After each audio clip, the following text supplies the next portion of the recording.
ang ating pong butihing Mayor Eric Olivares. Ganoon din po ang ating kasalukuyang tayo po ay bumuhos magpapasalamat dito po kay Princess Lilian Noran sa Idula. Nakasalukuyan po ay siya ay ating nakasama. Ganoon din po ang ating galing sa Bulacan na si Miss M.G. Balaguer. Umugos po si ating kasama siya. So ito po si Ma'am Princess Lilian na kung saan siya po ay nakarating sa atin.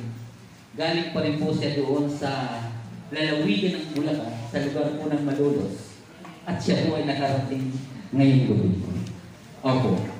At ganoon din po doon sa ating mga kasama, bagamat sila po sa kasalukuyan ay wala pa. At binabati po natin ito pong butihing Congressman Kuya Edwin Olivares, Vice Mayor Juan Villafuerte, at ganun din po ang ating mga councilors sa kasalukuyan ay tila wala pa po sila. Binabati po natin sila na magandang gabi po sa inyong lahat. At ganun din po, in course, ang ating pong pamunuan ng Parañaque Net Radio Worldwide. Pakita niyo po lahat ng membro ng Parañaque Net Radio. Ito po ay binubuo ng iba't ibang unit.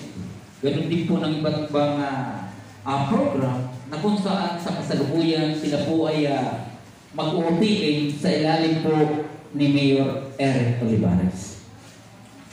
Thank you po, Pakisip. Ganun din po yung pamunuan ng bagong tayo na ito po tinatawag na Philippine Digital Media Society Incorporated, na kung saan ito po ay duly registered sa Security Exchange Commission ngayong buwan pa lamang, at mag-uot din po sila dito po sa ating butihing Mayor Eric Olivares.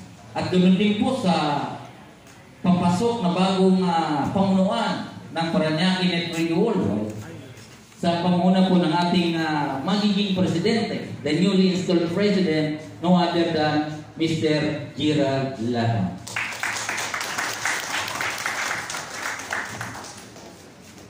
Now, we are celebrating the 6th anniversary of Parañaque Net Radio Worldwide with a mission.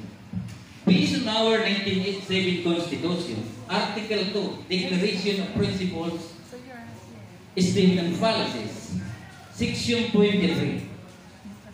The state shall encourage non-governmental community-based on sectoral organizations that promote the welfare of the nations. So what is the connectivity between Section 23 of Declaration of Principles in State Policy and the mission of Parañaque Net Radio Worldwide, or PNRW?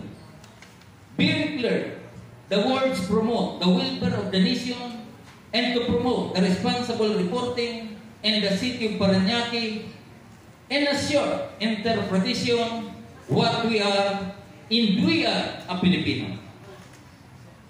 Mahal natin ang Pilipinas at mananatili po tayo nandito po sa lungsod ng Parañaque